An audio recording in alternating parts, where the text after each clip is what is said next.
We are back answering your stimulus questions with Scott Braddock from Scott Braddock Financial and Mark Hensley from AARP NC Triad region. Several more questions have come in. This one is interesting to me. This person says, I received a debit card and a $600 direct deposit. I was only supposed to get a debit card. What do I do with the $600 in my bank account? Sounds like they were double paid.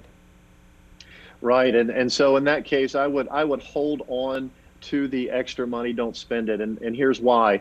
There were some mistakes. This is a big rollout, just like the first stimulus check was a huge undertaking. And some folks did receive money. An example was their spouse had passed away the previous year, but they hadn't filed their taxes yet, so the IRS had no idea. But there were specific instructions given with the first round for folks to return those checks and return the money. And I imagine that's going to happen again. We just haven't received those instructions yet. I don't know if Mark, if you've heard of anything yet. I haven't, but I would recommend just hold on to it. They're going to ask for it back. Because the IRS isn't just going to give free money out, right? Like they're gonna come find their money. There's a paper trail, and they will get it eventually.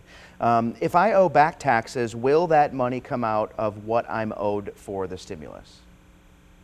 Well, the answer there is no. It's you're going to receive your stimulus check, even if you owe federal tax or state tax. It makes no difference. And just to reiterate, last stimulus, the first round, folks that owed back child support, they didn't receive a check. It actually went to pay down that debt. This time, they're going to receive it though. So everyone will receive this stimulus check if they're entitled to it, regardless of what debts they have. We've been getting several of this similar question, and so I think it's worth repeating.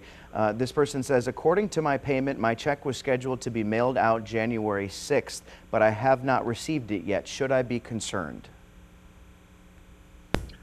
I think they should be concerned. Yeah. And again, if they don't receive it, is it lost in the mail? Was it delivered to the wrong place? I got a piece of mail today that it was actually mailed out early in January because it had the wrong address on it, but it still got to me. But again, the rectifying period is going to be waiting up until the February the 12th, and if it has not been received, and then that's the time to claim that.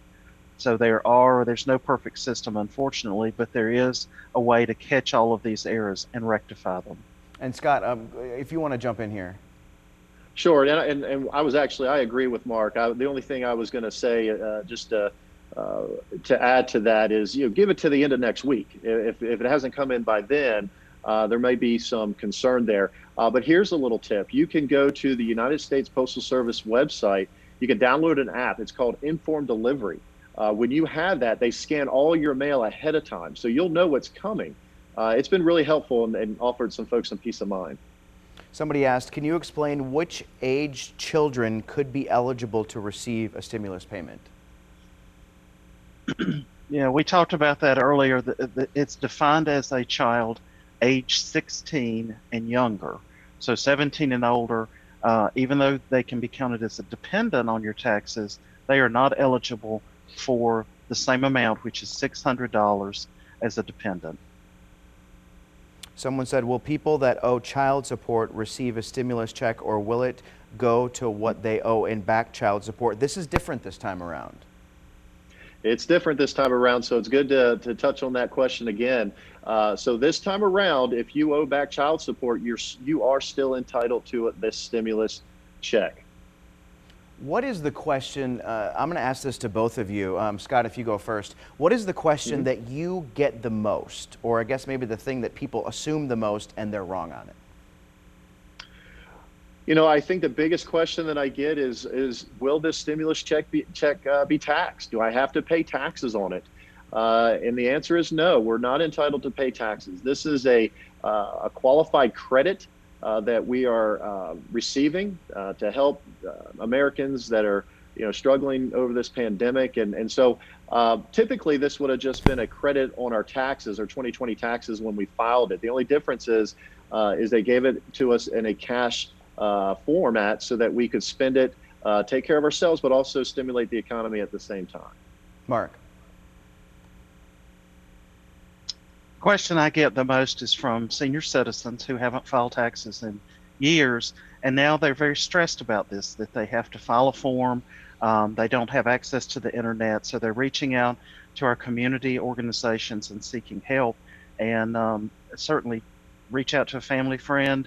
But there is a process for filing that 1040 SR if you didn't receive your payment and you're on a fixed income where you don't file taxes. This is the time you will need to file to receive that stimulus payment. Scott Braddock, Mark Hensley, thank you so much, as always, for always being here and always providing great insight. Thank you for joining us today. If you missed any of today's interview, don't worry. We will be posting the clips on WFMYnews2.com after the newscast.